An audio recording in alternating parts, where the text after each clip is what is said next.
Assalamualaikum, selamat pagi Pak Dr. Muhammad Kumail and Dr. Nurdini.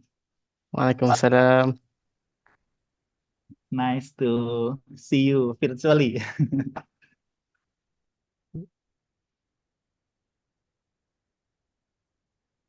Terima kasih sudah berkenan untuk menjadi narasumber ya, pembicara dosen tamu ya, ya guest lecturer. Terima kasih karena menjemput.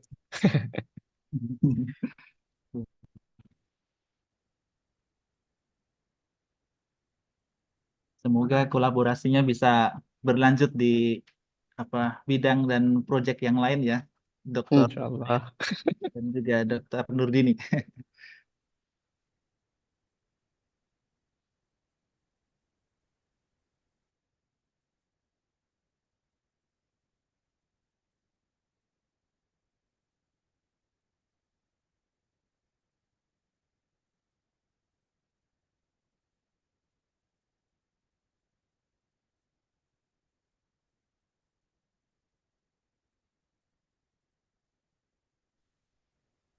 Dan juga selamat pagi Ibu Dr. Isnaini yang akan menjadi moderator.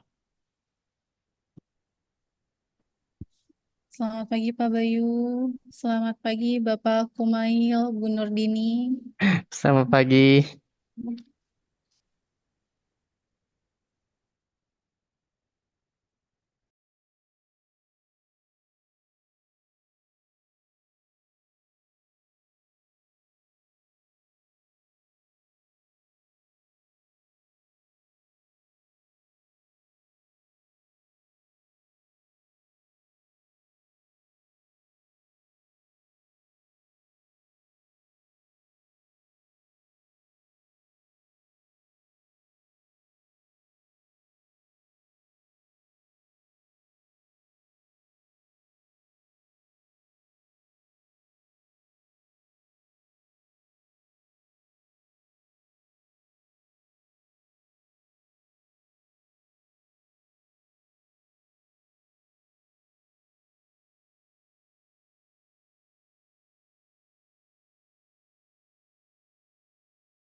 Assalamualaikum warahmatullahi wabarakatuh. Good morning, ladies and gentlemen. Welcome back to UI Creates 2024. First of all, let's say thanks to Allah Subhanahu wa Ta'ala who has been giving us happiness, healthy, and mercy so we can attend in this event today. Salawat and salam always be delivered to our Prophet Muhammad Sallallahu Alaihi Wasallam who has guided us from the darkness until the brightness like now. The honorable lecturer and all of participants. Thank you very much on your present and active participants since day one, and we hope that the same energy for today's session.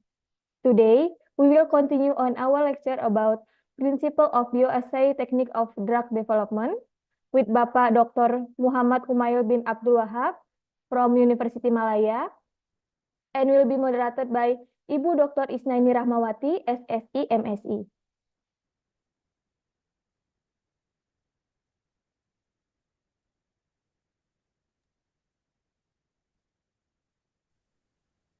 Ibu Dr. Isnaini Rahmawati, SSI, MSI, is a lecturer at Chemistry Department, Universitas Indonesia. She has research interests at biosensor, chemical sensor, chemical biology, and electrochemiluminescence. She got bachelor, master, and PhD degree from Chemistry Department, Universitas Indonesia.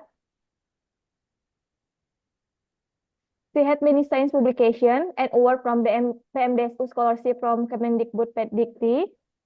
Ladies and gentlemen, I will give time to our moderator, Ibu Dr. Isnaini Rahmawati, SSI, MSI.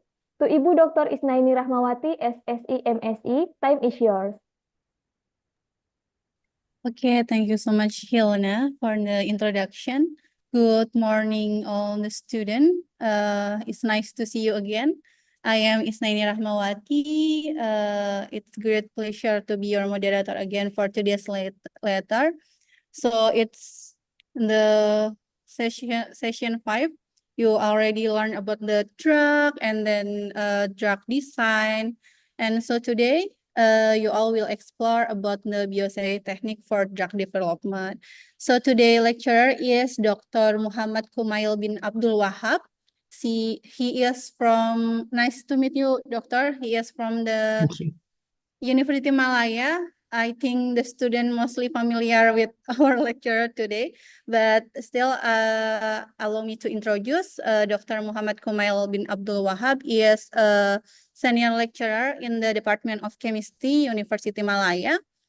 His research interest is organic chemical synthesis, medical chemistry, and drug design.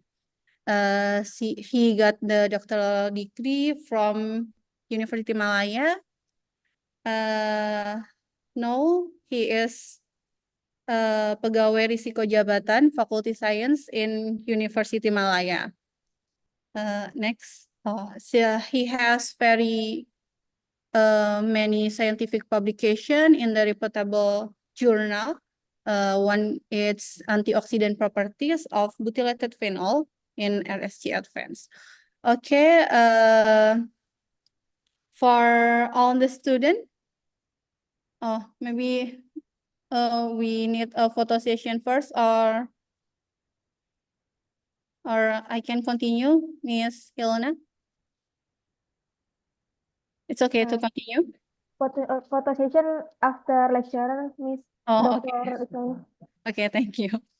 Okay, so for all the student, please pay attention, and it's better to open your video camera to the class. And please pay attention, and then please actively engage by asking question. Okay, without further ado, to Dr. Muhammad Kumail bin Abdul Wahab, the time is yours. Thank you. Thank you to, let me just check. Dr. Isnaini. Yeah. I'm trying to remember so many names right now. Okay.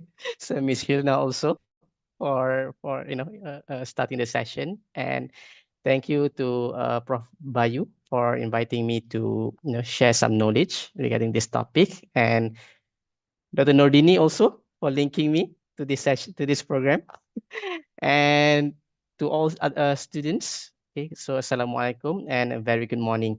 Okay, I have been checking what you have been studying a couple of for the past few sessions, and I see that you have underwent discussion on drug design discovery and drug targets and drug target interaction. So I assume that is mostly on computational. Am I right or not necessarily? Where are the students here?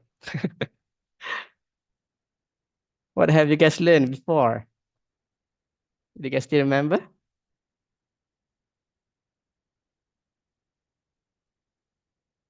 I can see Adam.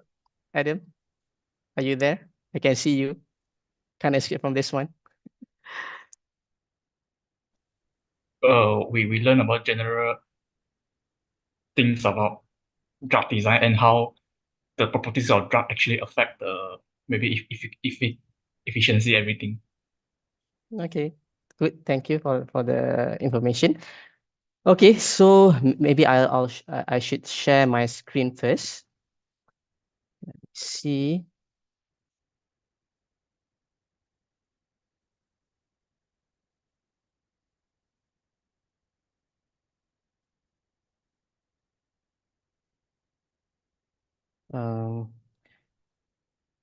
It is not. Is it okay? It's full screen now. Okay. All right. So the topic that we are going to discuss today is bioassay techniques for drug development. Okay. So maybe Dr. Isnani has introduced some of my background, basically. Okay. So you have seen that my research is how to say, primarily on drug development also. Okay, so specifically on anti-cancer drug. But obviously, once you are in the field, you have to sort of know, related topics as well. Okay, so this could be a general topic, but I believe it should be a nice introduction for you all. Okay, so who are just recently learn about this topic. Okay. So this is, feel free to stop me if you have any question. Again, this is like a general topic, so it is like a lot, but mostly on the surface. Okay, so if you feel that is too fast, feel free to stop me and ask question. Okay. So in general, this is what you call simple illustration on different stages in drug discovery and development. Okay, so a more detailed one, they would use TRL, technology readiness level. Okay, but this is sort of a general one, a simpler one. Okay, so the first step is discovery and development. So laboratory research, target discovery. So you know which particular biomolecules in related to the disease that you want to target, and then lead generation, the compounds that can interact with those target. Okay, and then once you have established that, you are entering the preclinical research. Okay, so in this part, it involves all the related bioassays. So in vitro, in vivo, safety testing and formulation. Okay, so once you have formulate the drug, then you will undergo all the testing again to see whether the effects are the same. Okay, so once all these are okay, the results are acceptable, then only then you will enter clinical research. Okay, so these stages, stage 1 and 2, it takes 4 to 7 years in average, but it could also take longer than this. Okay, so there are a lot of there are possibility of a lot of errors or positive or even negative result that you have to go back to the previous step. Okay, so all this we can call it iteration. Okay, so meaning that you do one cycle. If it's not good, then you have to um, optimize it and then continue with the cycle. Okay, so it is a long process for preclinical step before you reach clinical research. Okay, so if for some a particular project eventually reach clinical research, that is already an achievement. Okay, because it's not easy to find a very good drug candidate to get a license to enter clinical research. Okay, so what we are going to discuss mainly on this stage. Okay, what do scientists do in preclinical research? And obviously, it is how to say, a broad field. Okay, that in collaboration with different scientists from different background. Okay, and what we are going to talk about maybe the beginning part of the stage. Okay, so very early stage in preclinical research. Okay, so what is bioassay?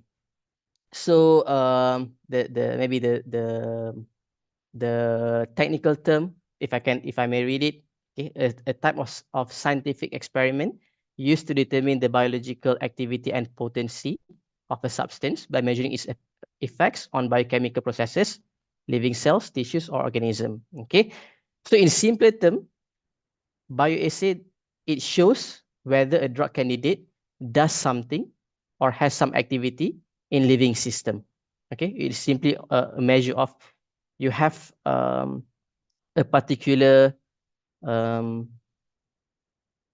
a particular um, we can say cells. Okay, so you want to see whether your compound or your drug candidate can affect the cells. You use bioassay. Okay, so that is the how to say, the layman term. Okay, obviously the technical term is it has to encompass all sort of bioassays. So it could be, it's a bit long and could be a bit difficult to understand. But in essence, it is a method or technique that you use to see whether your compound can affect the system or not. Okay, simple as that. So the purpose of bioassay, okay, again, bioassay is a broad field. There are many techniques in it. Okay, so the maybe the earliest or the the early purpose is to initially screen the potential drug candidates. Okay, so maybe if you have a library of compounds, or you synthesize some compounds, maybe you are a synthetic chemist, you are very interested in doing chemical reaction. You keep on synthesizing compounds, and after like synthesizing hundred of compounds, you start to think, what should I do with all these compounds? Then you are interested to check if there is any biological activities, okay, or therapeutic effects. Okay, so then you start doing screening. Okay, maybe you take some enzyme for anti-diabetic. Okay, so you start to screen all those compounds against that enzyme, whether it can inhibit the enzyme or not. Okay, so there is possibility that none of them have any effects on the enzyme whatsoever. Okay, but there are also potential that maybe out of 100, 10 of them shows activity, and 2 of them is very good, very potent against the kinase. Okay, so now you use that compound to further study it, whether you need to modify the structure or you need to check the safety, that kind of stuff. Okay, so yeah, so that is well, most of my examples, if not many, maybe most of my examples that I'm going to share with you today is circulating on anti-cancer, because that's what I'm doing right now. Okay, but generally it has some similarities with other diseases as well.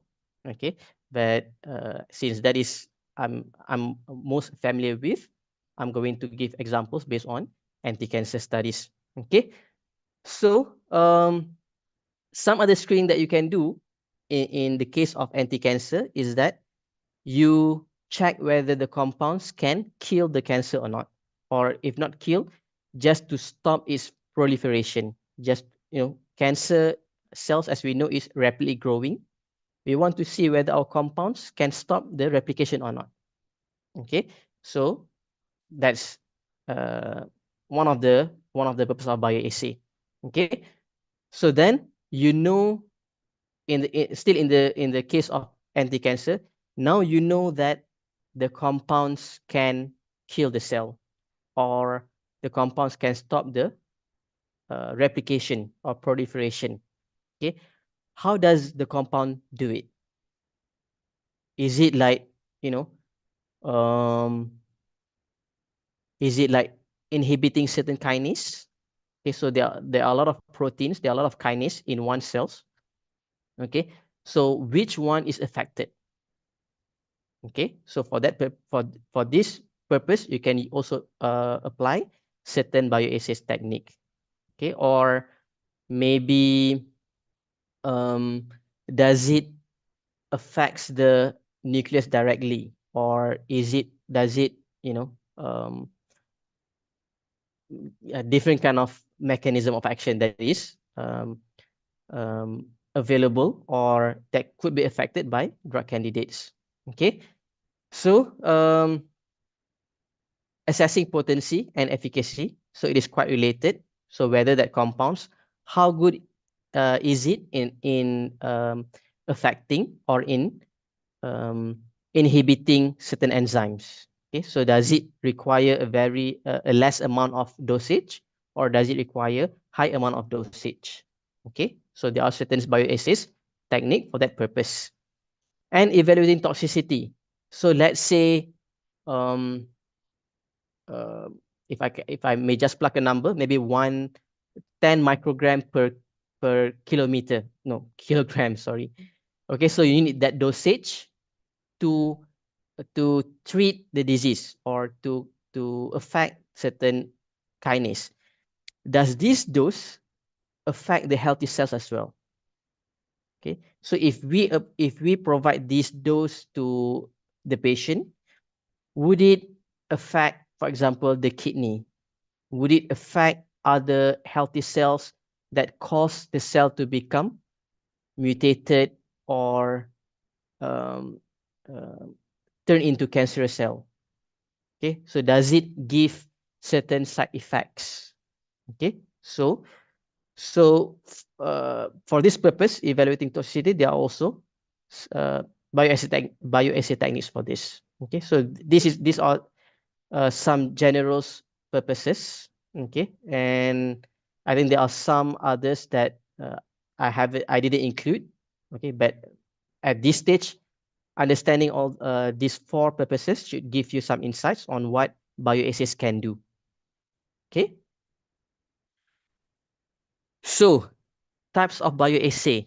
Okay, so there are in vitro assays and in vivo assays. Okay, so as I've mentioned before, this is preclinical. Okay, so after you have complete these assays, after you have tested your compounds in petri dish, after you have tested your compounds in animals, okay, after you have proven that your compounds is good to treat the disease and not toxic to those animals, then you can apply for license to test it on humans, which is called clinical trial.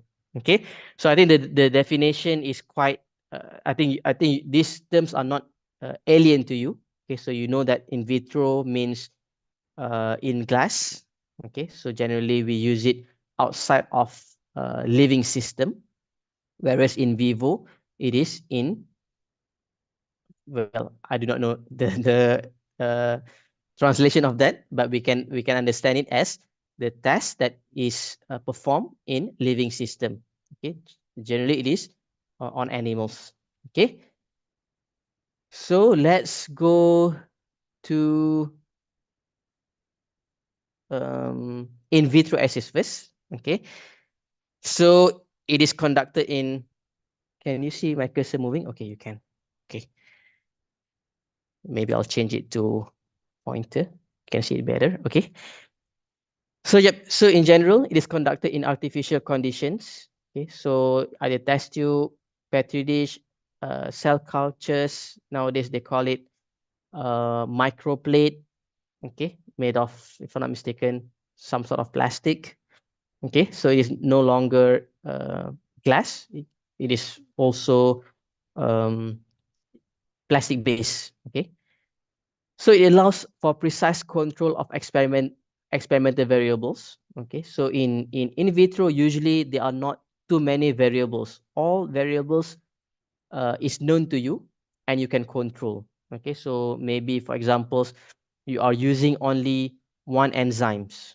Other enzymes won't interfere in the uh, experiment. Okay, or you are using certain concentrations. Maybe there are no other external factors such as unknown impurities. Okay, so it's quite straightforward. You have your kinase, you have the media, and you put your compounds and see what happened. Okay, so it is quite easy for you to control the variables. So it's often simpler and less expensive than in vivo studies. Okay, so naturally, if it is not a living things, so it should be much cheaper. Okay, maybe later on, in when we reach in vivo part, maybe I can share some of my experience on how much does these studies cost. Okay, so it can be used for initial screening for drugs and compounds. Okay, so it is cheap. It can be done quickly. So it has advantage. You can get some initial idea whether your compounds have some activities on that particular target or not. Okay. The disadvantage of it it may not fully represent the complexity of whole organism. Okay, so for example, if we are talking about targeting certain enzyme, okay, in living things, that enzyme now resides in a cell. Do we consider the cell membrane when we do in vitro? Okay, so do we talk about the ability of that compound to cross the membranes, the cell membrane? Okay, so another thing is, do we consider whether that compound is easily absorbed into our bloodstream? Okay, so all these things are missing in vitro assay. Okay, so in vitro assay is relatively quite straightforward. You have that target, you put your compound and see the interaction. Okay, it gives you early idea or initial idea whether it can target that compound or not. But when you want to actually test its actual um, potency or its suitability as drug, then we need to test it on in vivo, because it will give more comprehensive uh, data or idea. Okay, but still, you don't want to sacrifice too many animals for something that you don't have any idea. Okay, for that purpose, in vitro assays is quite useful. Okay, so biological endpoint, how do we measure whether it gives positive results? Okay, so most commonly we will use optical density. Okay, so the assays that people are generally use in vitro assays, they have certain elements that fluoresce under certain wavelength. Okay, so meaning that you can compare if these experiments if the kinase in particular experiment is targeted, then you will get certain color. Okay, so those are, we will discuss about it later, but those are converted into numerical or numbers. Okay, so that we can plot certain certain graph to give us the result. Okay, so these are some of the examples of biochemical assay. Okay, so the first one is called COX. Okay, so cyclooxygenase activity assay. So this is one of the is either enzyme or protein that is usually targeted in the discovery of anti-inflammatory drugs. Okay, so potential non-steroidal anti-inflammatory drugs, NSAIDs. Okay, so usually when people want to screen their compounds to be a candidate for this particular drug, they would apply these assays as the preliminary study. Okay, so this assays is readily available. So the kit. Okay, so you can Google it, and this is one of the Google hit that I sort of screenshot. Okay, just to share with you on how easily these things are available now. Okay, so it's matter whether you have the money to purchase it and the laboratory to conduct it. Okay, and in the case of lecturers, whether you have students to perform it. Because we are pretty much quite occupied with other tasks. Okay, so the principle, the assays is based on peroxidase activity of COX, which is coupled to its cyclooxygenase activity. So it measures the conversion of a non-fluorescent substrate to a highly fluorescent products. Okay, so in our body, this protein, we can say, it contributes to the inflammatory reaction. Okay, so that is sort of a general description of what it does. Okay, so in this kit, COX, if it is available or if it is free and not inhibited, it can convert substrate that we add into a product that is highly fluorescent. Okay, so meaning that if we put our compound in it and the compound inhibits COX protein, okay, it should not allow the protein to convert the substrate. Okay, so basically when we observe it, we don't see any color if the compounds um, how to say inhibit if the compound have activity. Okay, so high inhibition of COX by test compound reduce the conversion and less fluorescence observed. Okay, so basically based on this color, again it will be converted into numbers. Okay, we can see at what concentration of the compound affect the activity of COX protein. The second one, so this is more for drug candidate for anti-diabetic. Okay, so it is called alpha glucosidase inhibitor. Okay, so it is for screening of potential anti-diabetic drugs.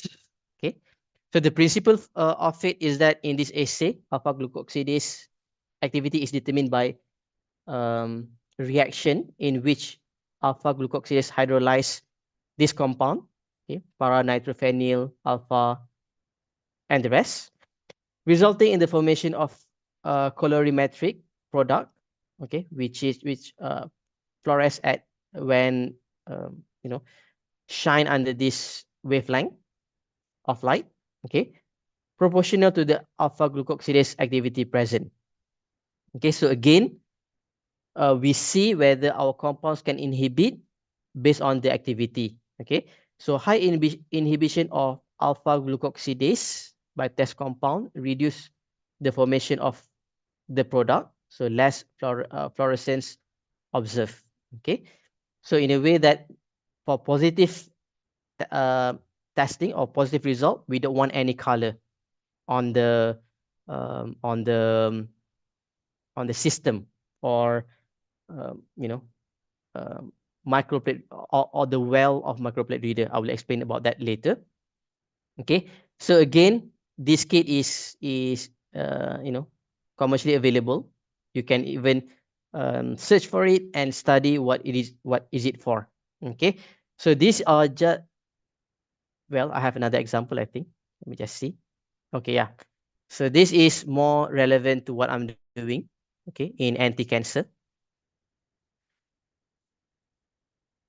Okay, so it is called kinase inhibition assays. So it detect, quantify, and or study the binding or activity of drug towards kinases. Okay, so when we talk about the anti-inflammatory, the anti-diabetic, so we have a specific enzyme or protein for that. Okay, so it is not just that.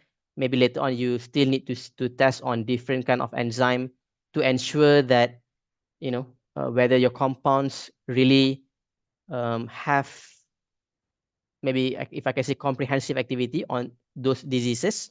Okay, but for the case of anti-cancer, like I've said, your compounds can kill the cancer, but how does it kill it? Okay, which kinase is inhibited by your compound, causing the cells to either degrade or die or stop replicating. Okay, so they can provide further insights on the potential mechanism of action of compounds and how these compounds influence enzymatic activity. Okay, so again, there are different ways of doing it. Some researchers they test it on kinase inhibition assay first, without cells. Okay, and some researchers, they would test on cells first, and if it is good, and then try on different kind of kinase to see which kinase are affected. Okay, so generally the detection is the amount of ATP converted into ADP and the amount of radioisotope phosphate transferred to kinase. Okay, so I wouldn't say all, but many of these kinases, they are involved in sending signals to the nucleus. Okay, so you see that. I'm not sure whether if I can draw it. So let's say this is your cells and this is your nucleus. Okay, so we can say that when your cells wants to replicate, it will send signals from the brain, from outside the cells. Okay, so usually it is in the form of receptors. Okay, so it will activate certain enzymes on the surface. This will in turn activate the next enzyme, the next, before the signal reach the nucleus. Okay, so for certain enzymes or for certain kinase, these signals is in the form of phosphate. Okay, so you see in maybe high school biology, you learn that in our body, ATP is converted into ADP for different kind of other processes. Okay, this phosphate, which the byproduct of it, can also act as signals. Okay, to be sent to send the to in general terms to activate the nucleus for further replication. Okay, so what I'm getting back to the detection. Okay, so if sorry, all these kinases, it has property of converting ATP into ADP. Okay, so in a way that if your compound can inhibit the kinase cannot convert ATP into ADP. Okay, so meaning that you will have less amount of ADP. Okay, so eventually you can either um, um, so for detection, so either you can provide um, label ATP, meaning that ATP with radioisotope phosphate. Okay, so when it is converted into ADP, you can detect um, the phosphate on the kinase. Okay, so that is one. Or you can also collate the ADP. There are some antibody. Okay, so some antibody that can be used to collate to provide color to ADP, so you can visualize it using certain instrument. Okay, so what I'm trying to say here. Okay, so there are different kind of kinase in which you can study. Recently, I inquire for services for this kind of study. So basically, sometimes to purchase a single kinase assay, it could be pricey, and you simply need a little portion of it. Okay, so another more cost efficient is to outsource it. Okay, to different company. Okay, and one quotation that I got, they can run it on or close to 200 number of kinases that is related to cancer. Okay, yeah, so that to just for you to appreciate the beauty or the complexity of this kind of study. Okay, but obviously it's doable. A lot of researchers are working on it. Okay, so those are that I've mentioned before. We call it biochemicals assay. Okay, so it is based on biochemicals reaction. Okay, it doesn't involve cells. Okay, so it is we can say based on biochemical reaction whether the kinase can convert certain substrate into certain product, and we measure the amount of product that is produced. Okay, so the next type of in vitro assay is called cellular assays. Okay, so there are a few types. One of them is called anti-proliferative cellular assay. Okay, so the cell proliferation is assessed using metabolic activity assays. Okay, so in a way that we can say if the cells is still alive at the end of the experiment or the studies, then it will have certain metabolic assays, certain metabolic activity, and this metabolic activity will affect certain substrate or chemicals that we put into the system that change the substrate into another product that give color. Okay, so that is how detection is done. Okay, before I go further, it has been 40 minutes without me realizing it. Do you guys have any question? You know, I just entering a new topic, but I forgot to ask you whether you have any questions on biochemicals assay.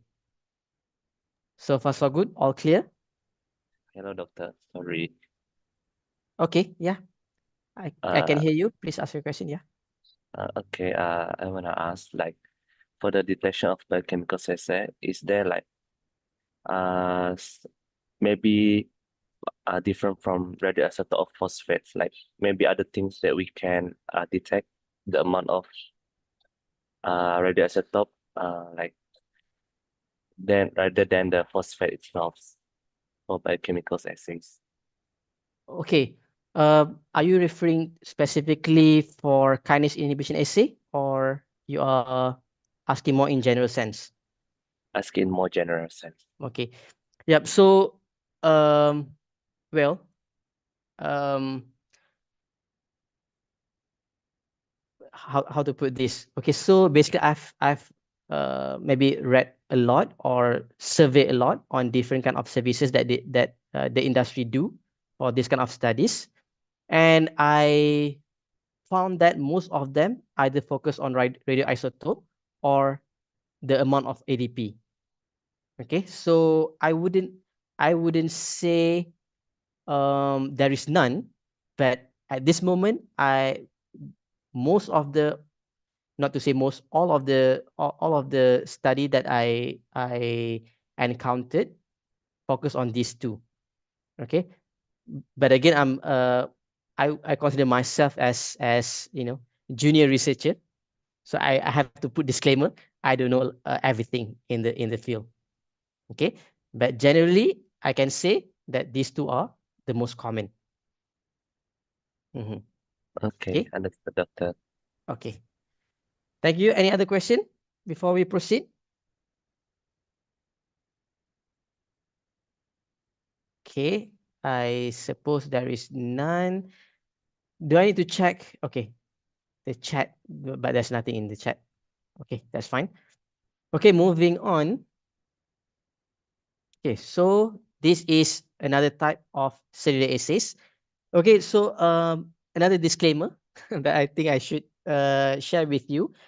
Bioassays or bioassay technique is a very huge field.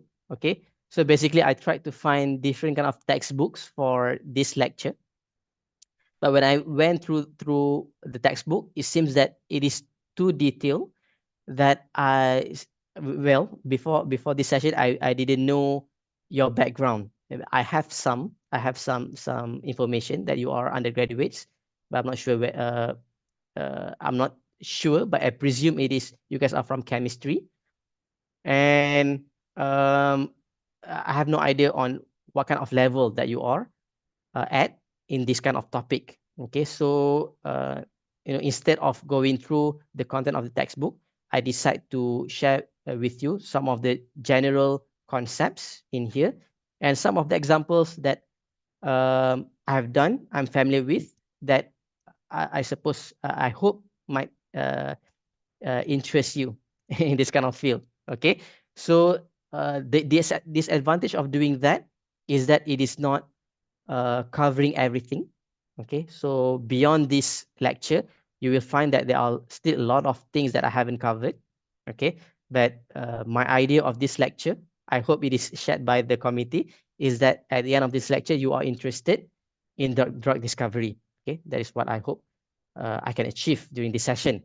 Okay, coming back, okay, to cellular assays, like I've said, it is the detection is by metabolic activity, which can be detected by different kind of assays. Some of it are called MTT and MTS. Okay, so the detail is to me is less important. The more important is that you know it can be done and you can Google it.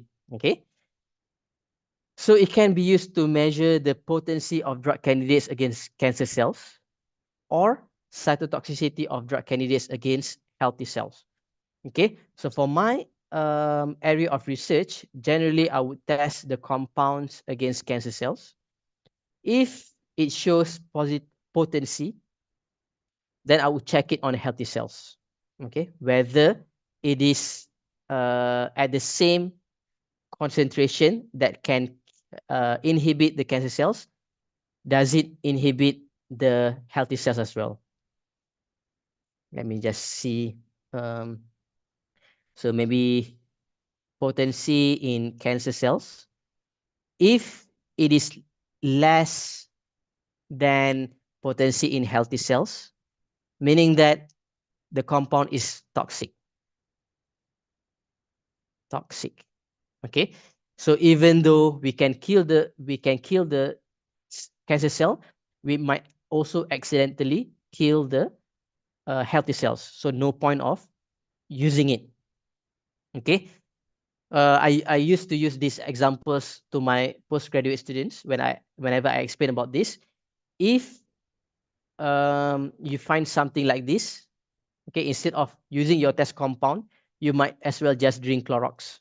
Clorox can kill the cancer cell, but it will also kill you. Okay, so we don't want this kind of candidate. Okay, so what we want is the potency against cancer cell is higher than potency against healthy cell. Okay, so we call it index of selectivity. Okay, so meaning that it selectively kills the cancer cell and not the healthy cell. Okay, but for other than anti-cancer, when you talk about anti-diabetic, anti-inflammatory, anti-dengue, anti-tuberculosis, you know, other anti-diseases, usually they would test on healthy cells first. Okay, so if it is not toxic, then they would study it on the other kinase or other proteins that I've mentioned before. Okay, so if it kills the cells, then no point of further studying it.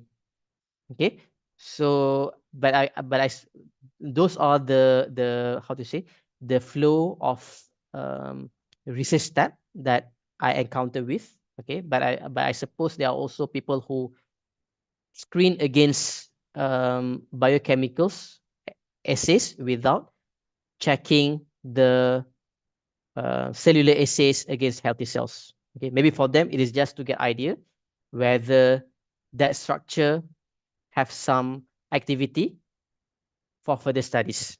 Okay. Okay, so still under the topic of cellular assays. Okay, so we have kinase cellular assay.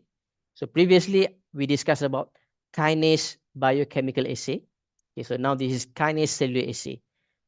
So what does this assay do? These assays measure the phosphorylation of specific substrates by kinases within intact cells. Okay. So just to compare, previously we put the kinase and we put the substrate, and we study the activity of the kinase. In here, we have the cells, we put the substrate, then we isolate the kinase or protein to see how they are affected. Okay, so I hope you can appreciate the difference. Okay, so we can say that kinase cellular assay has more relevance to the, we can say, real activity. Okay, because the inhibition happens within the cells. Okay, so cells are treated with compounds of interest. Then the cells are lyse, meaning that we can say it is maybe the layman term is destroyed or damaged. Okay, and the proteins are extracted. Okay, so phosphorylated substrates are detected using phosphor-specific antibodies. Okay, so these are all available in the market. So detection methods include either Western blot or ELISA. So Western blot is still, from what I heard, okay, is still understood as the gold standard or the most trusted method in this kind of study. And ELISA is also, we can say, closing in or follow closely. Okay, but still most of the, if you you studied about the journal articles on drug discovery, most of them are still using Western blot. Okay, any again, I'm the speaker here, so and I've done some of these activities. So when I said it, it is a common sense to me. Okay, I understand it right away. I'm not sure about your acceptance. Okay, so do you guys understand by what I'm trying to convey, or what is conveyed by the text? Any question? Okay, no. I hope. No, I hope there is yes, but I assume there is no question. Okay, so in that case, we shall move on. Okay. So in general, the data analysis for in vitro assay. Okay, so they use dose response curve. Okay, so it is a graphical representation of dose response relationship. So the magnitude of response from exposure to drug candidates. Okay, so regardless of different kind of assays for different kinds of diseases, generally, they implement dose response curve for to analyze the potency of those compounds. Okay, so it is used to determine the IC50 values. Okay, so IC50 values, I hope the term is not alien to you. Okay, so it is a measure of concentration of a drug or compounds required to inhibit a particular biological or biochemical processes by 50%. Okay, so so this is the values that is used generally by researchers to see whether the compound has a good potential or not. Okay, after which they will use the value for further studies. So for this curve, the components are x-axis. Sorry, the components are x and y-axis. It is a graph. So the x-axis is generally the log base 10 of the dose or concentration. Okay, so usually, okay, so in some publication they use the concentration right away, but the use of log has better advantage. Okay, so y-axis is biological responses, usually percentage of inhibition, the percentage of activation or cell viability. Okay, so the maximum value is 100.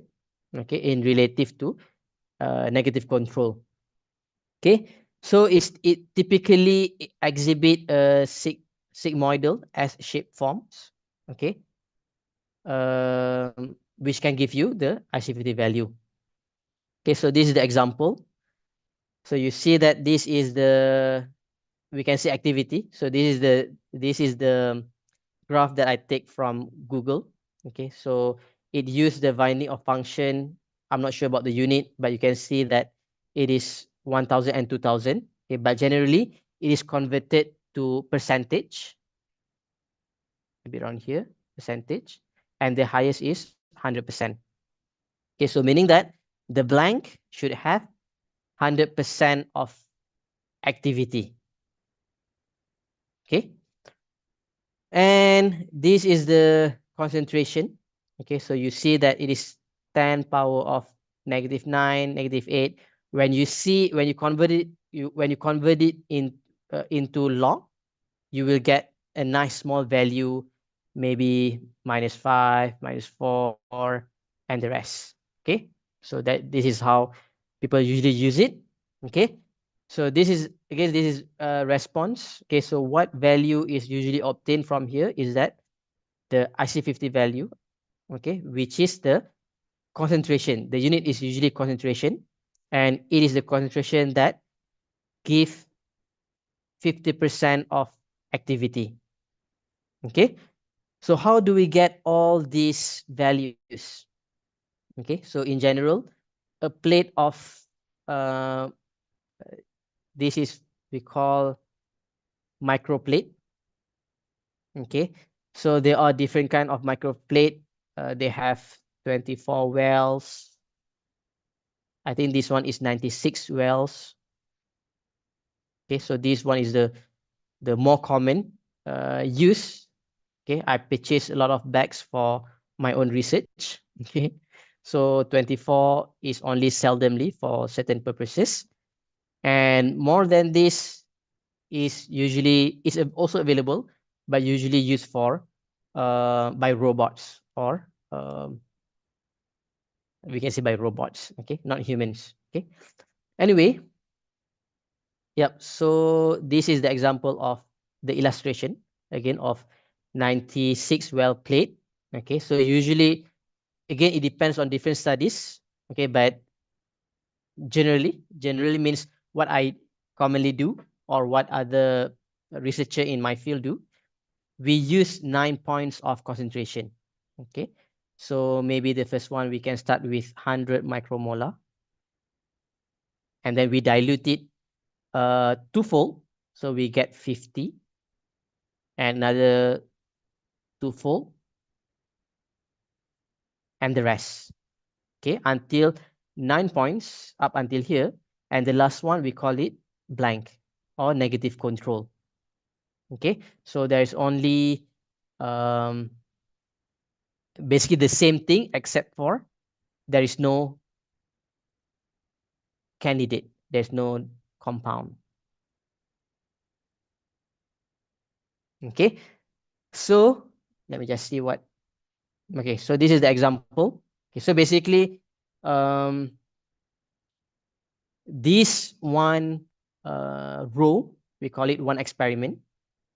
Okay, so you put different concentration of drug here, and the second one we call it replicates, technical replicates. Okay, so basically replicates, the purpose of it is to eliminate any human error, because you are doing it yourself. If you are not very experienced with it, you might, you might cause error, and we don't want that error to affect the study. So we generally do a couple of replicate. The minimum is 3, but some people just use up all 6. Another 3. Okay, usually people would leave the end empty. Okay, but if necessary, you can also use it. How many of you, I forgot to ask again, my mistake. How many of you have seen this, or you have used it before?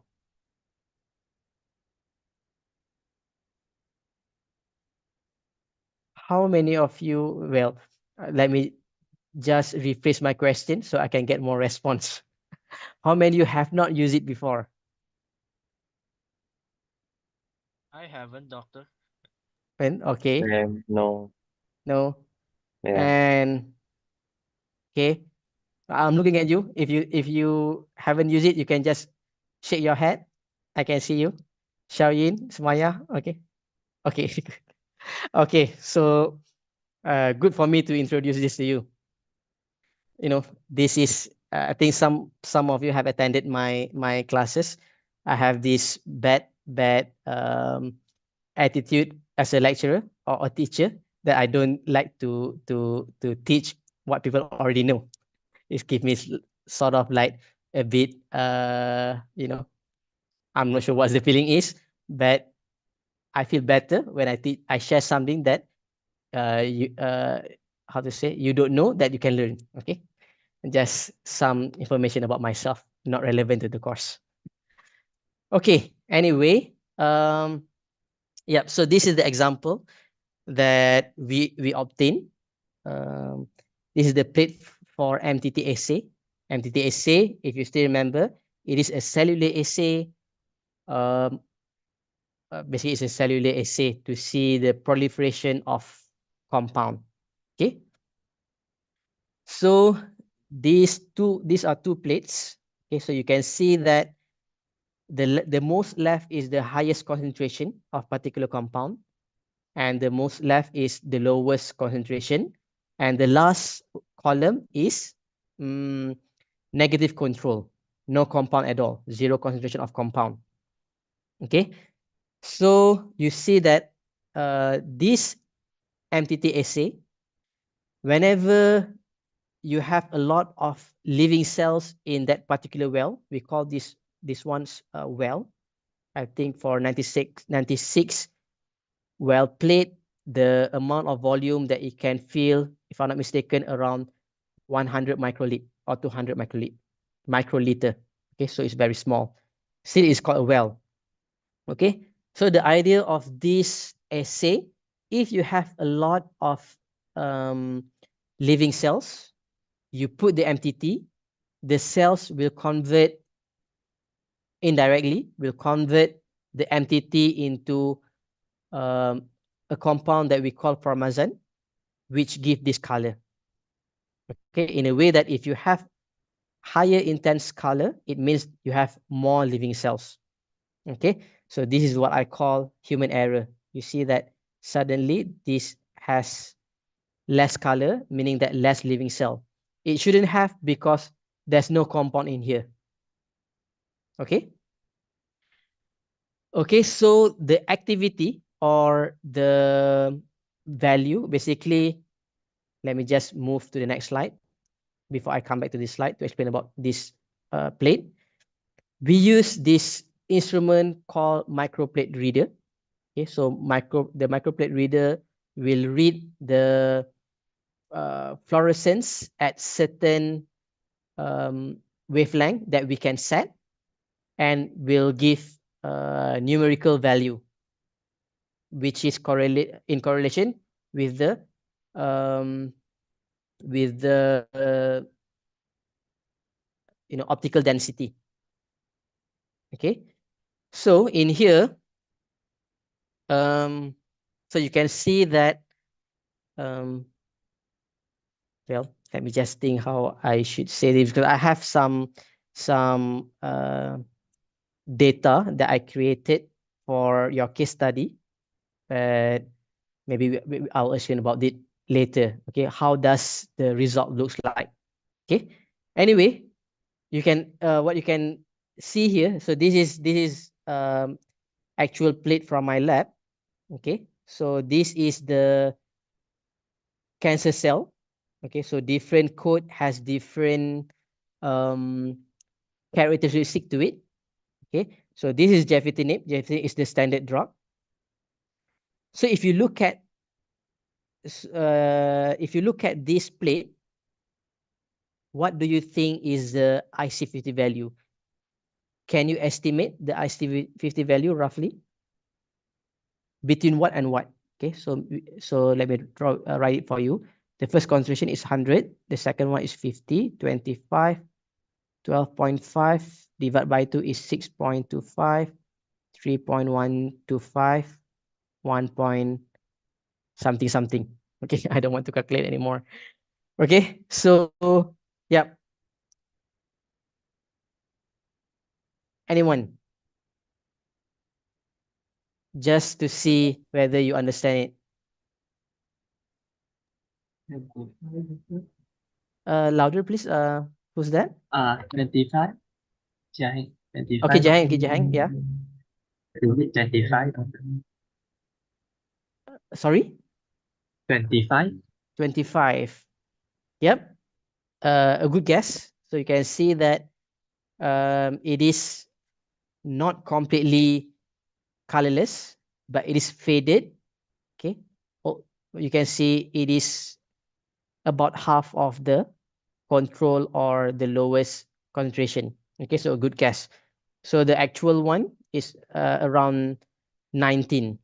Okay, so what we analyze and calculate, what we come out from this plate, the IC50 value is 19. Okay, so Jahang, you are close. Okay, so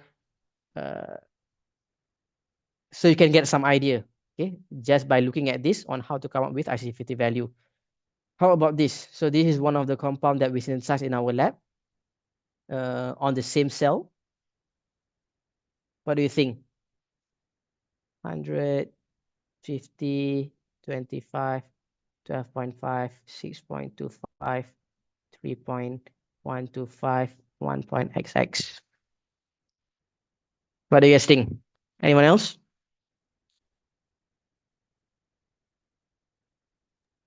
If I can, yeah. 1.125, 1.1 something. Sorry, you are Hezron. Hezron. Okay.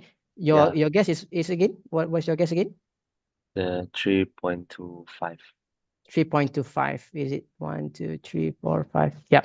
So in this one, okay. So you can see that a good guess. Thank you. Okay.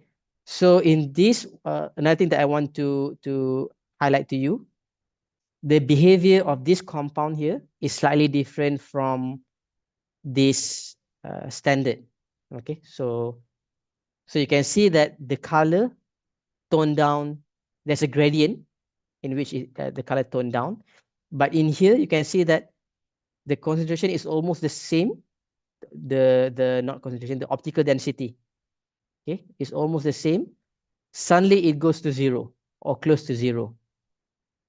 Okay, so the IC50, as rightly guessed by Hezron, I hope I pronounced your name correctly, is between 3 and 6, 3.25 and 6. Okay, so I can't remember what my students calculated. I think she got around 4 molecular micromolar. The unit is micromolar. Okay, and yep. So we can say by looking at this, the compound here is better than the positive control. Okay, so this is the current drug in the market, and this has higher potential to be better. You can see, okay, and can be used for further studies. Okay, so we are over 1 hour. I'm still at in vitro. Let's see. Any question on this? Anyone? So this is the Doctor, yep. just one question from me. I'm wondering that because you just now you mentioned that the second plate shows a Okay. better result. Is it because it has better contrast? Anything related to it? Okay. Well, I'm trying to find you on my screen. Who asked the question just now? Sorry, I couldn't find it. Adam. Adam, okay. Okay, there you are. Okay, so better contrast. Well, let me just reword it. So the color is directly correlated. Yeah, that's the right word. Correlated to the number of living cells. Okay, so the higher, the more intense the color, the higher number of living cells in that particular well.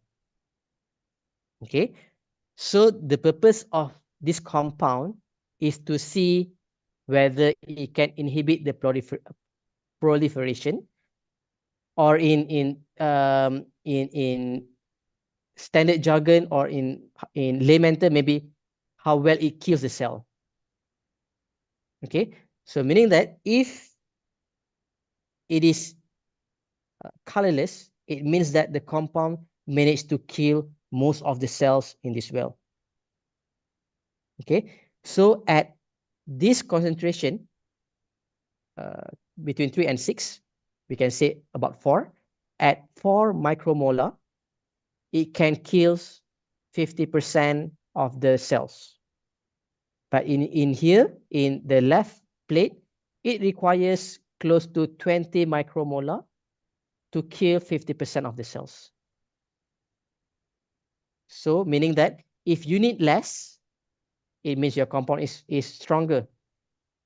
Right. So yeah, I'm not sure how to relate it, to give examples based on our daily life. Maybe in terms of the, I want to say Panadol, but most of the Panadol nowadays has the same amount in a tablet. But you don't have kids, I do have kids. So for paracetamol for kids, they are different dosage, different bottle, they have different strength. If I remember, it's like 5 microgram per ml. That's too high, something like that. Okay, because for kids they are lower than 1 year, they are lower than 6 years. Okay, so sometimes when I feel like I'm getting sick and there's no tablet form at home, so I would just go to the bottle and calculate the amount that I need, that is equivalent to 2 tablets, and drink that much amount of syrup. Okay, so meaning that if I'm just trying to say in terms of the dosage, if you need less, meaning that the activity is higher. If you need more, the activity is less. Okay. Thank you for the question. Yeah, and I hope everyone is clear on that. Now let's move on to the technology within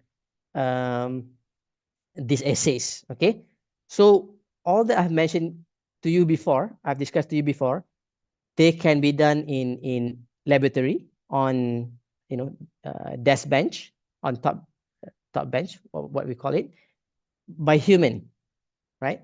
So even nowadays, most of postgraduate, I'm not, well, let's talk about I can't say for lecturers or researchers in more advanced university, but most of the research students that I know, we still use human labor to do this kind of thing. Okay, but for some industry or maybe more advanced institution, they are moving to what we call as high throughput screening by using automation. Okay, so this is one of the image that I obtained from the internet. So they use this kind of brown color picture to show how old it is, but we are still using it right now. Okay, and as opposed, this is the technology, the automation of this screening. Okay, so with the introduction of robotics, automation, and miniaturization technique, it becomes feasible to screen 50,000 compounds a day with a complex workstation. Okay, so in comparison, maybe for human, for myself, when I was doing my PhD, or for my students right now, maybe we can do up until 5 compounds, at most 10 compounds per day.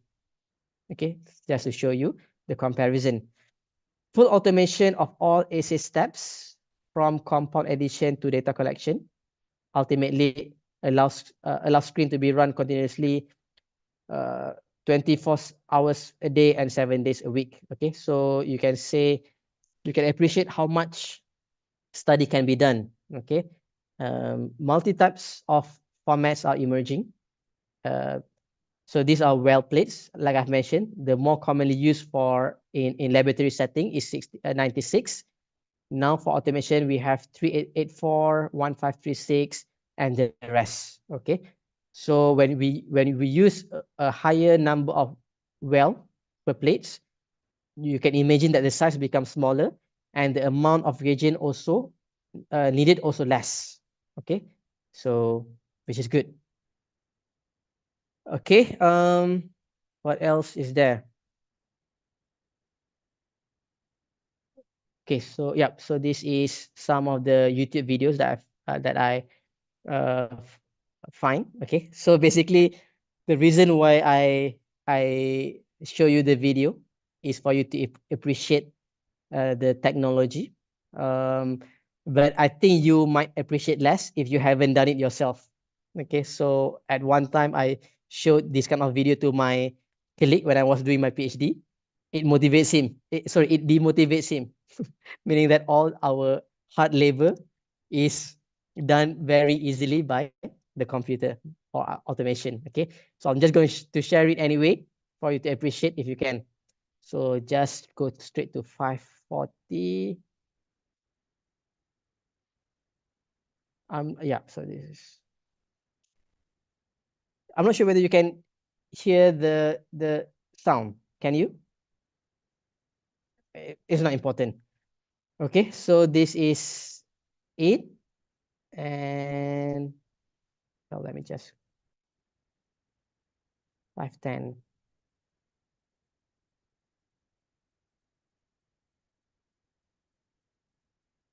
Is it moving? Okay, yeah, so this is it. So you see how fast is it doing as compared to human?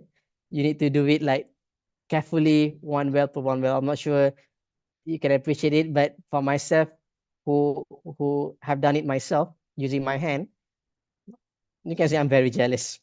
Okay.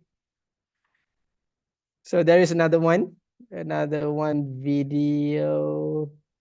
Okay, so this is quite fast. I think again this is I think this is even more complex. So you just need to prepare the first plate to put the cells, to culture the cells if required. The rest is all automated. It is transferred from this process to that process by this robotic arm.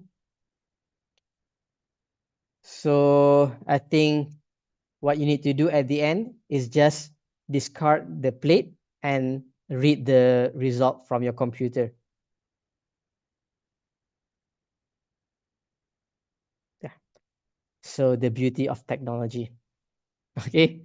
So I think there are, if you go through publications or literature reviews, there are certain quite good publication, high impact factor that use this kind of method. So you can see they discuss about hundreds of compounds, and some of the commercially known drug is also discovered by this method.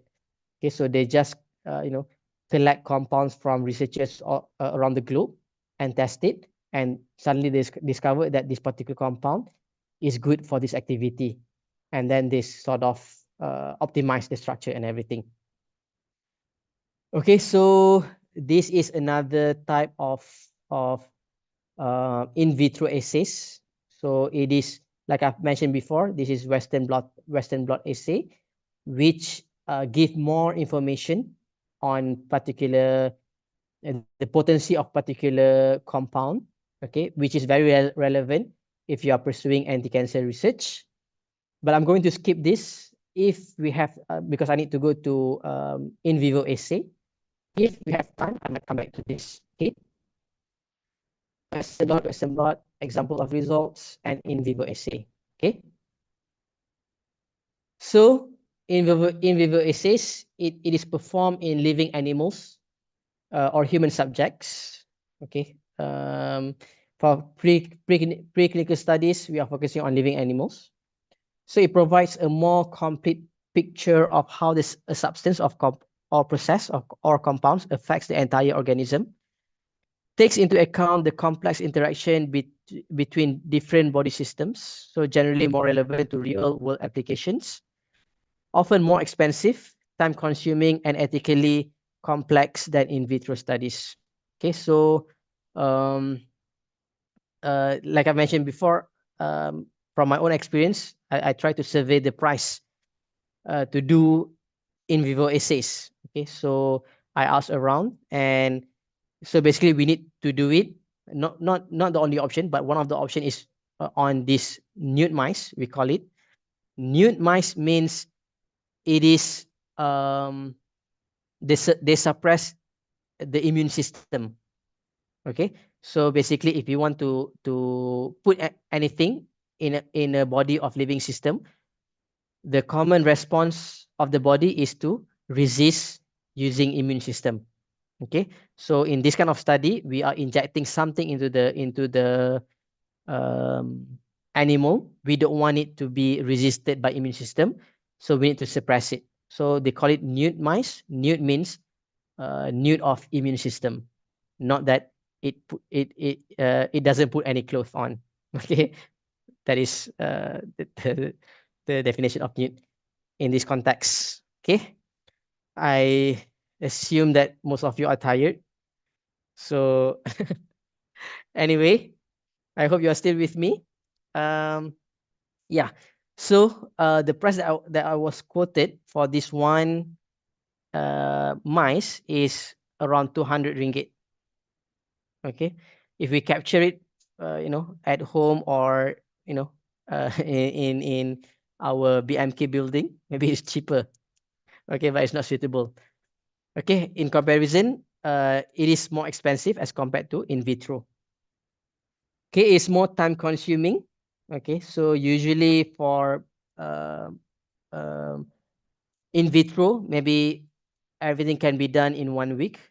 Certain activities take a couple of hours, but for in vivo, maybe you need to observe it, for a couple of days. Okay, so or some studies even for 28 days or even more advanced study for months. Okay. So expensive, time consuming, and ethically complex than in vitro studies. Okay. So when we are dealing with living things, we cannot, simply do it without, without regards. Okay. Meaning that we can't simply wake up one day, we want to test our compound on a mice or a mouse. Okay. So these kind of ethics are monitored or regulated by different bodies. For University Malaya, we have a body. I think I'm not sure whether it is under Faculty of Medicine, but most of the committee is from Faculty of Medicines. Okay, so they will evaluate the proposal, the project, whether it is worth to do in vivo study or not. Okay, because if it is not up to the level, there is no preliminary data to say that this compound can affect this disease, they won't allow it because it will be, a waste of a soul, we can say. Okay, so ethics is more complicated. Even if you want to publish an article on in vivo studies, they will ask for ethics permission. I can't remember the term. We can say ethics permission. Okay, so it subjects to more variable and individual differences. Okay, so before our compound reach the target, it will interact with different system or different, we can even say biomolecules that is not supposed to interact, but there could be interaction. Okay, so biological endpoints, instead of checking the color, the intensity of the color, now we need to be more particular. We need to to see the morphological changes or the changes in appearance or physical. Okay, and in some cases, death. Okay, so this is the summary of in vivo assays. Okay, so this is the comparison of of different assays and biological relevance and throughput. Okay, so for biochemical assays, it has less relevance, meaning that whatever is good here might not eventually translated into actual drug. Okay, but it is very easy to screen. You can screen, like I've said, thousands per day. Okay? Even on human scale, it is still quite fast relatively. Okay, so cell lines is a bit also low biological relevance, but and slightly more difficult to do. Okay, so less compounds can be done, can be screened at one time. Okay, so for animal models, you see that the biological relevance is very high.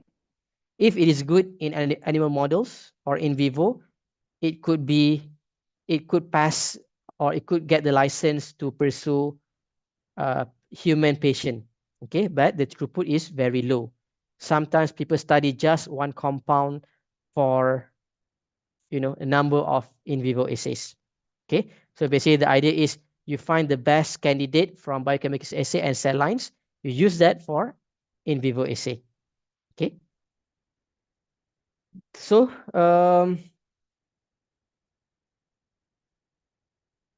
common types in vivo bioassay, some of them are used to do toxicity studies to evaluate the harmful effects of the substance. So in here we simply put the compounds and see how it affects the animal. Okay, whether is there any rashes for the case of mice, or whether it kills the organism. For the next one, okay, so disease model studies, okay, so or we call it xenograph studies.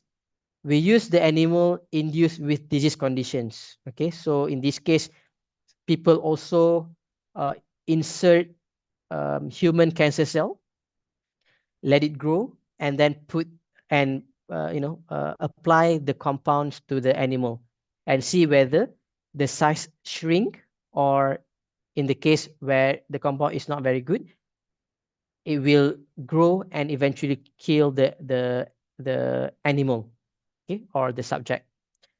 So there is another type of study, and the last one is pharmacokinetic studies.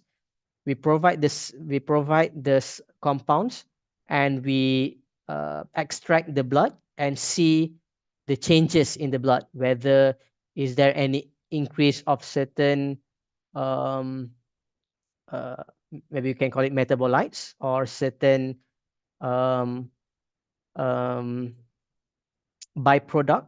Okay, so basically the body will try to churn or try to metabolize the compound, and we can see how long does it take to metabolize the compound. Okay, so that is called pharmacokinetic studies. Okay, and I believe you should briefly went through it in the previous lectures, if I'm not mistaken. Okay, so choice of organism. We often heard mice.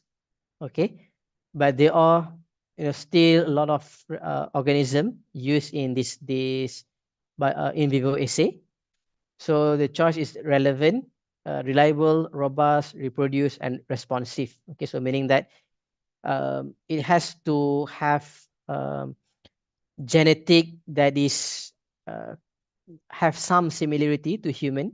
Okay, maybe certain I, I wouldn't go into details, just uh, genetic. Okay, so is reliable, so meaning that so if the system has mimic human system in the sense of whether the compounds can reach the target. Okay, so it is robust. What is positive, and less likely to give false positive. Okay, so it is reproducible. No matter how many times you repeat it, you get the same result, and it is responsive to whatever target or treatment that you apply. Okay, so it should be easily cultivable. Okay, so meaning that if every time you need to purchase uh, a mouse, and the mouse is very difficult to find, then it is not we call it is not easily cultivable, and it is not robust. It is not uh, easily to do. Okay, and known genetic structure. So usually whatever organism that is currently used and in vivo assay, researcher already know their full genetic structure. Okay, It might not be exactly, obviously, it won't be exactly as like human, but there are some percentage or some level that the researcher deduce that this is suitable. Okay, so there are a lot of common organism, but the one that I am more familiar with, you are also familiar with mice. Okay, we have heard a lot about mice, but zebrafish. Are you familiar with zebrafish? Have you heard about it before? Yes. Okay. Some of you yes, some of you no. Okay, so this is what my team is using right now. Okay, zebrafish. It has it is simpler as compared to mice, and nonetheless provide a good result. Okay, so one of the toxicity assay, which any question before I proceed? Okay, so now we have passed the summary of in vivo. I'm just sharing with you now some of the assays that I have performed in vivo. Okay, or my team has performed. Okay, so one of them is called fish embryo toxicity assay using zebrafish. Okay, why zebrafish? The advantage of it is that the embryos are transparent. Okay, so it is easy to observe the development. Okay, so high genetic homology to humans. So the researchers has studied the genetic, and they deduced that it has some relevance um, for to study drug to be applied to human. Okay, so rapid development and large numbers of offsprings. So at one time, maybe, so because they are fish, at one time they can produce, hundreds of eggs. Okay, so once you get a good system, a good parent, and good parents, then you can keep continue to reproduce and get uh, you know uh, a huge number of samples to be studied on. Okay, so useful for early stage drug screening and toxicity studies. Okay, but again, once you get positive result for zebrafish, then you need to apply it to a more complicated organism. Okay, so it is FET is performed on 24 well plates. Okay, so the size of one embryo is 1 mm, and the size of larva is around 4 mm. So we need to observe it under microscope. Okay, so the apical observations includes the observations that we need uh, to pay attention to, or the maximum observation to start to say that our study is complete is whether we can see a coagulation of fertilized egg. So we can say the egg is not clear anymore. There are some haziness inside the egg. Okay, again, the eggs are transparent, so you can observe it under microscope. So there are lack of somite formations, the lack of certain muscles of on the larva or the larvae, the multiple of it, the plural of it. The lack of detachment of tail buds from the yolk sac. Okay, also certain features on the larva, and lack of heartbeat, meaning it is not living, it is dead. Okay, so these are the 4 criteria that researcher observe to say whether the compound is toxic to the fish or not. Okay, so the acute toxicity is determined based on positive outcome in any of the 4 apical observation recorded, then LC50 is calculated. Okay, so previously we have heard about IC, but for toxicity, the term is LC, which is lethal concentration, which describe the amount of chemical inhaled by test animals that cause the death of 50% of test animals. Okay, so again, the unit is concentration. Okay, so if the IC50 of the compound that can kill the disease is lower than the LC50 of toxicity assay, which means that it is good, then we can proceed to the next step. Okay, so these are some of the image of healthy zebrafish larva. Okay, so you see that it should be straight, the body and tail, and this is what is called as yolk sac. Okay, so this is, you can say,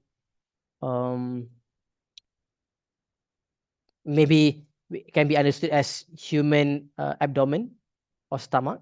Okay, so this is the muscles, and these are the spinal cords. Okay, we have to make sure that it is straight and it is formed, and everything else is normal in comparison to the negative control.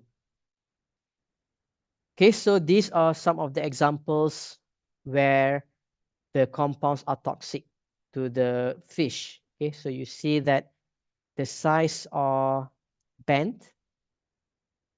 Okay, and there are certain the either the heart is inflated or the yolk sac are infected. We call it edema. Okay, so there is, yeah, pericardium or yolk sac edema. So there are some additional liquid around it. Okay, so which is caused by the toxicity. Okay, so these are some coagulation in the eggs. Okay, so usually when there are coagulation, the eggs won't hatch, meaning that whatever inside it is already dead.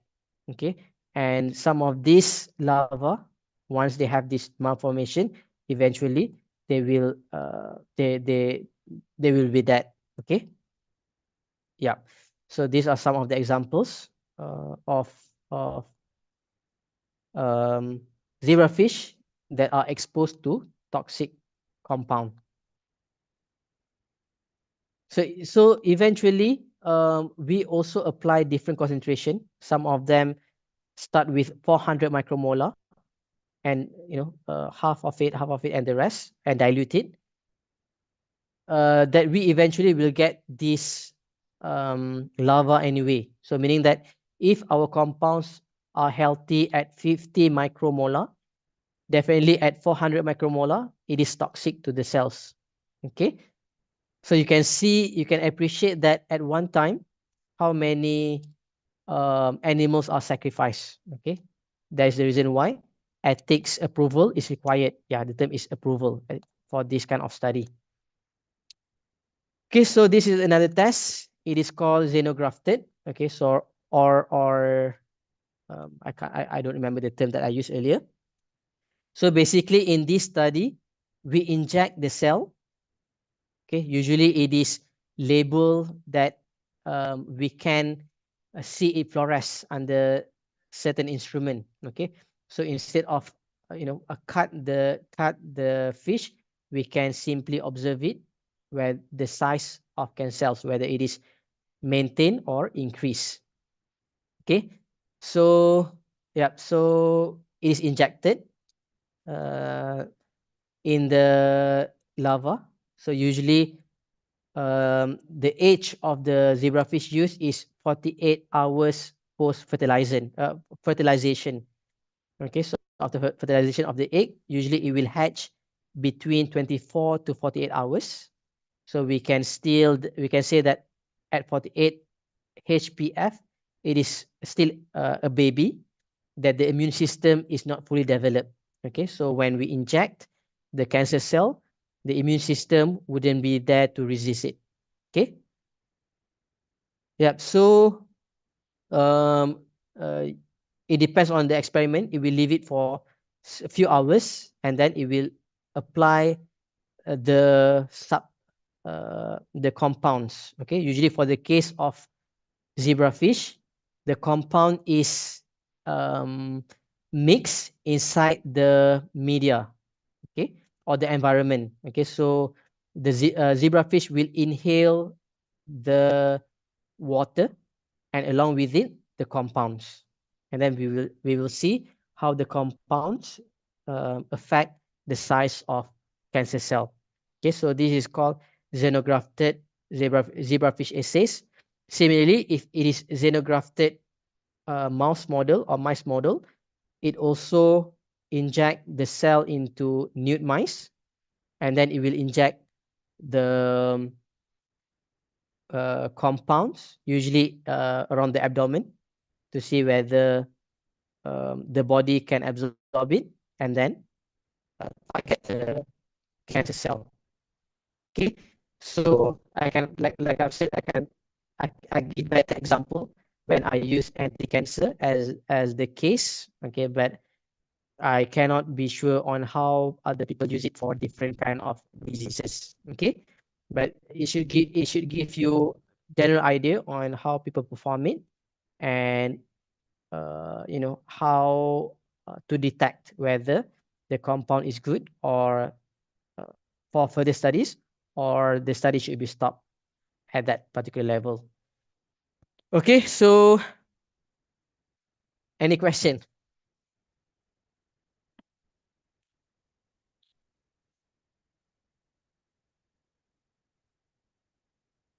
Is everything clear? Does this increase your interest? I wouldn't say knowledge, definitely it is increasing knowledge, but does this increase your interest in this particular study or in drug development in general? Yeah, I hope you appreciate it. Okay, so we are chemists. We deal a lot in uh, chemical lab, designing compounds, making compounds, and sometimes we simply pass our compounds to other researcher from maybe medicinal background. Okay, but if we know this, we are more appreciate on how those tests is being used to evaluate our own compound, the one that we make using our own hand.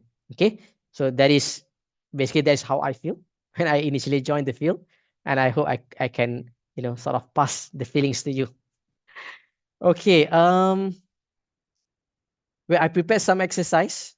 I'm not sure whether we have time for it, because if there uh, in order for you to do this exercise, I need to share with you on how to do it first.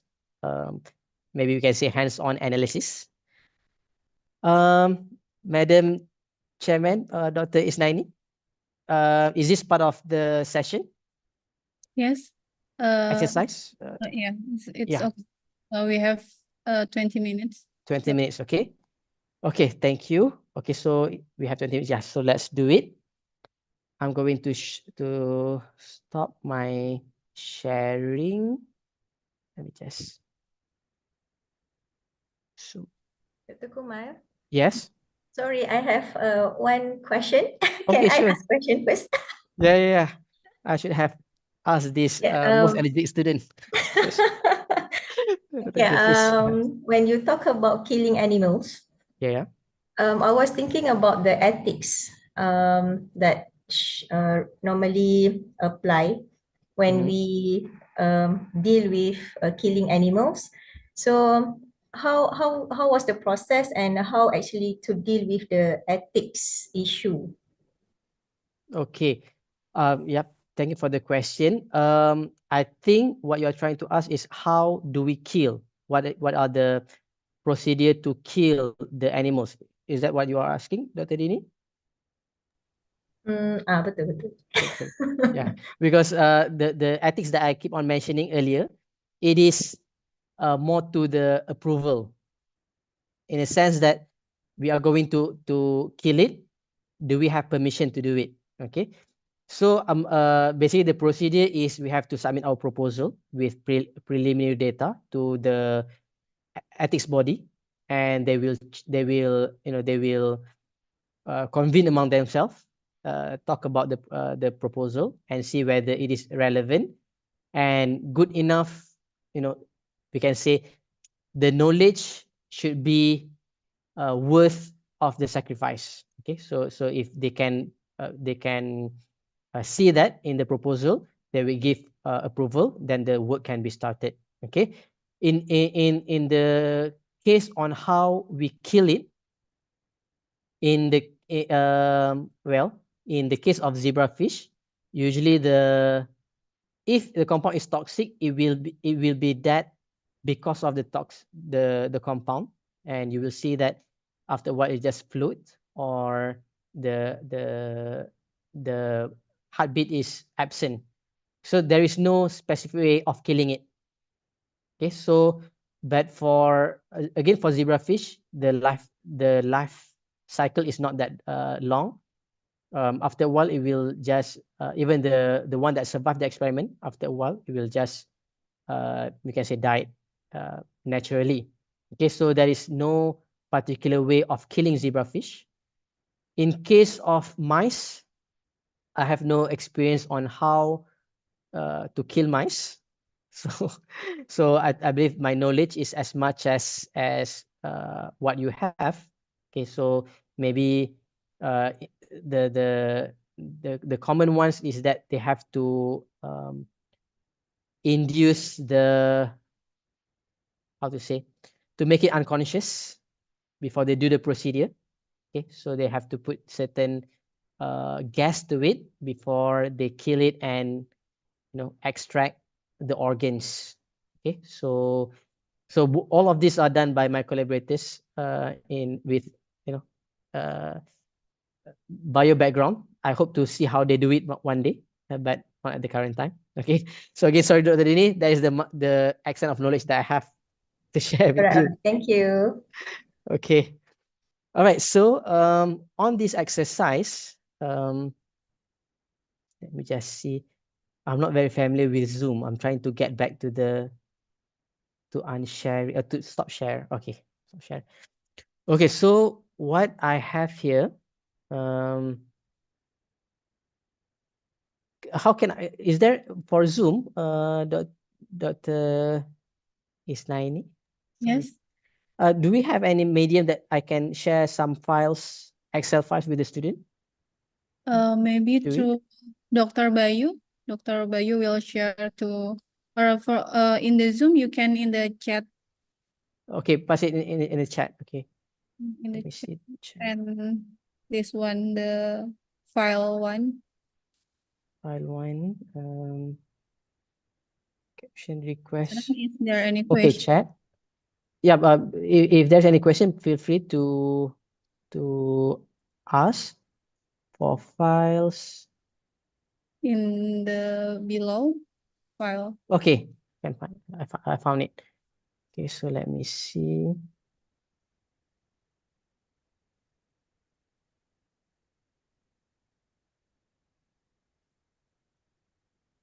Okay, can you guys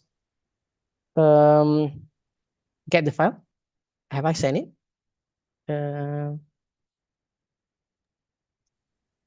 Not yet. I Not still. yet.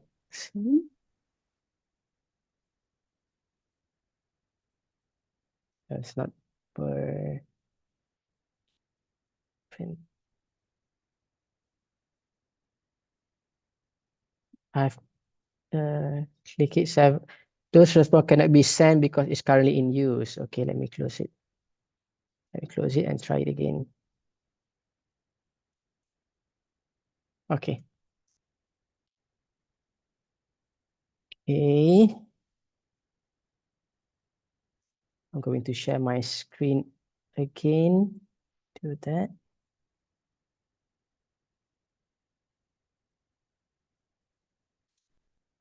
Share screen. Share screen. Okay.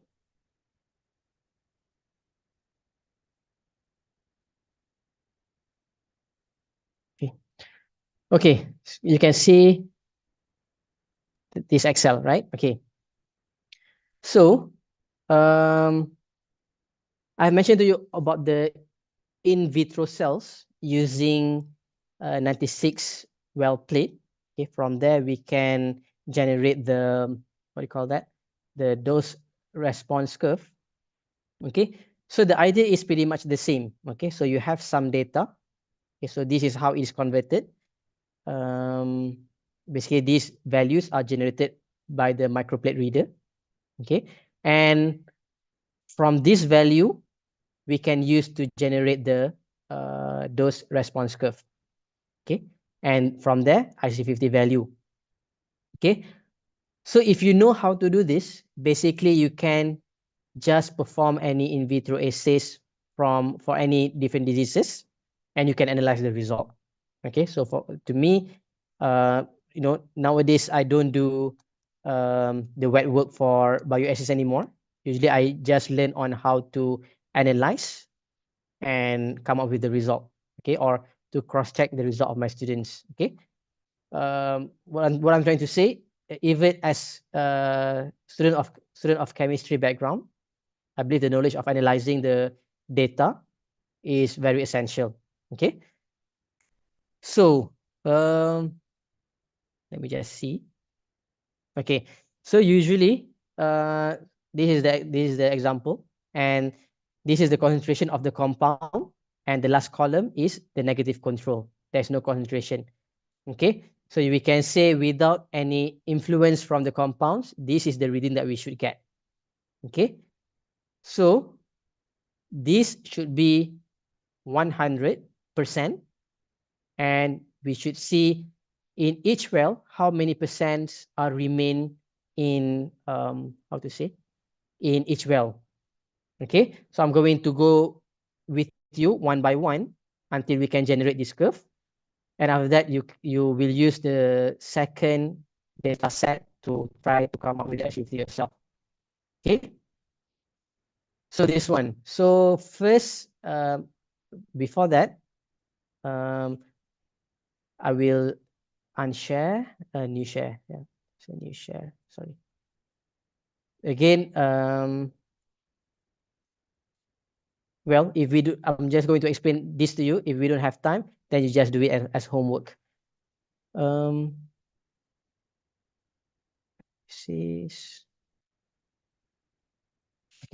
So basically, the results are given in. Can you see this? Okay, okay, just catch it up. So the results are given in those values in Excel.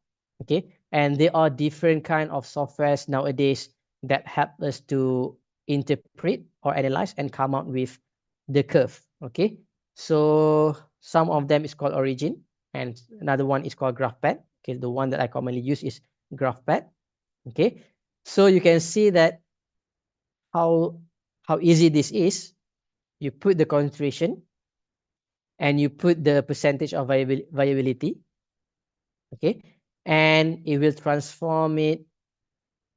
It will help you to calculate, and you can come up, you get the IC50 right away. Okay, so let me see.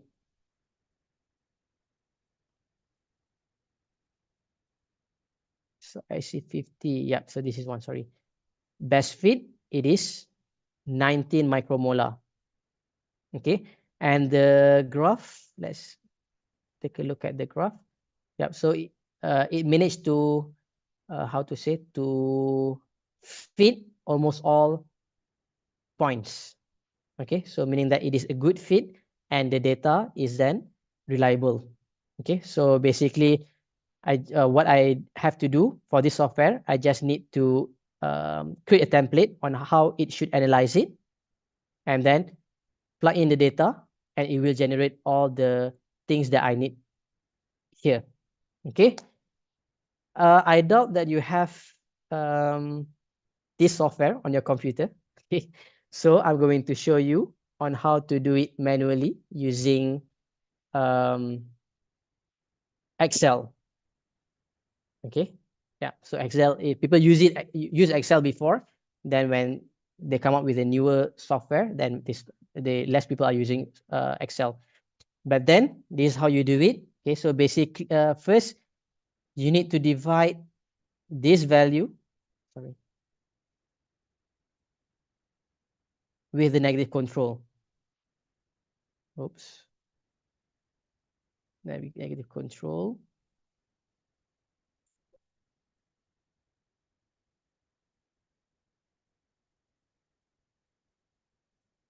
Okay, so you can say that if this is 100% and times 100,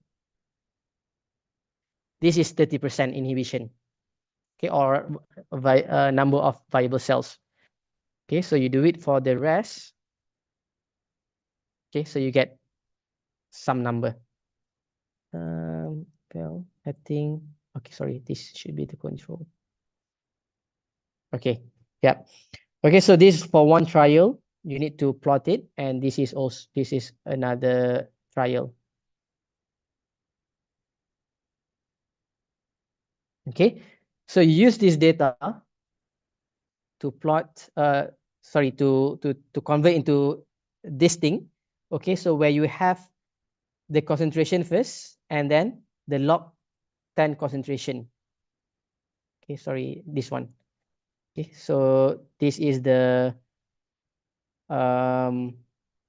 concentration in let me zoom in. This is concentration in micromolar. This is concentration in molar. This is the log 10 concentration. Okay, so you see that the value is smaller, so it is easier to plot. Okay, so once you get this log, which will become XL, sorry, x-axis, and this value, which will become y-axis, then you can plot this structure. Okay, so this curve. Okay, so let me just delete certain things. Okay, so to add the thread line, again for the software, it will add it for you. Okay, but for Excel, we need to add thread line on for our own. Add thread line, this is what I normally do. And use polynomial. And then increase to order number 3 so that it can get a good fit. Okay, and it can also give you equation, but then the equation is too complicated for you to calculate the 50%, so we ignore it. Okay, and we use visual to obtain the 50% inhibition.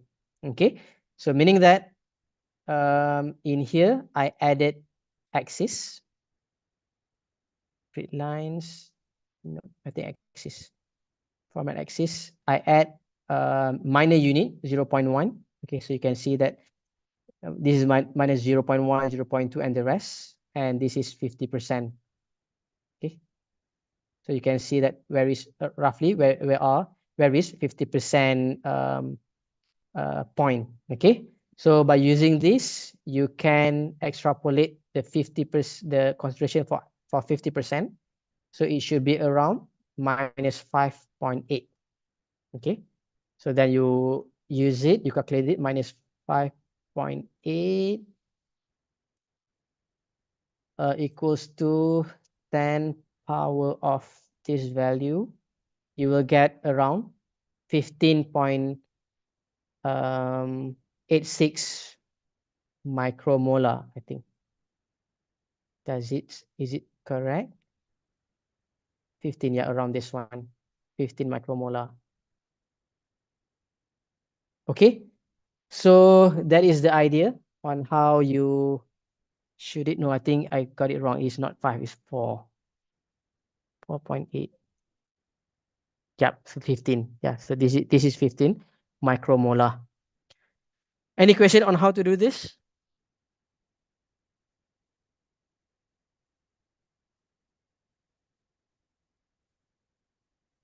You can see my Excel, right? Okay, you can see my Excel. All good? Okay. All good.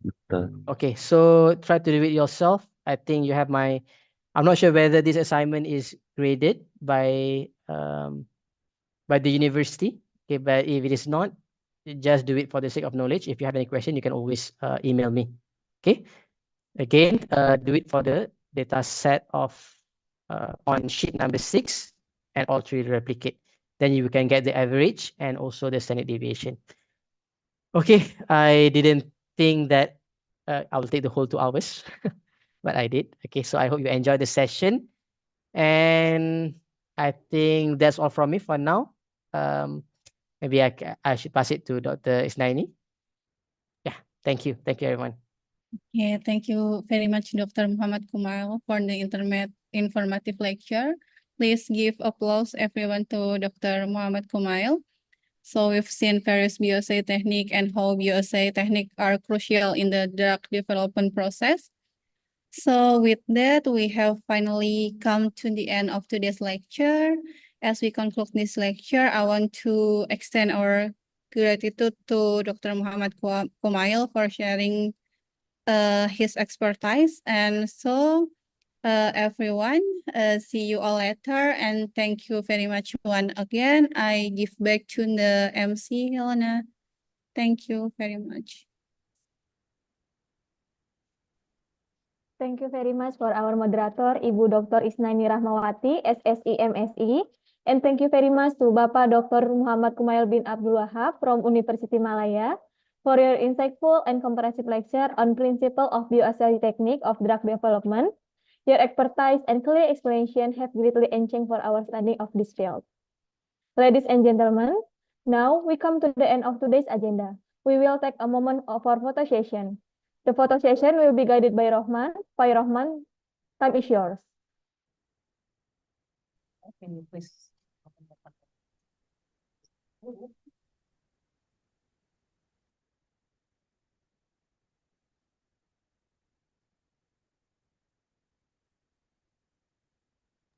Okay, 1, 2, 3.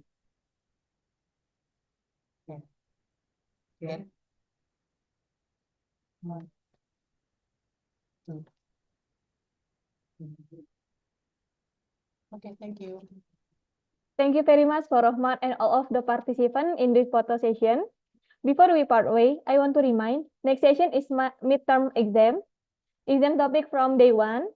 So please prepare for your exam. Thank you very much for kind attention for today. Have a great day and wassalamualaikum warahmatullahi wabarakatuh. Waalaikumsalam warahmatullahi wabarakatuh. Waalaikumsalam. Thank you very much. Thank you, doctors. Thank you, Doctor. Salam. Thank you Thank very you, much, Doctor. Dr. Muhammad Yeah, Kumail.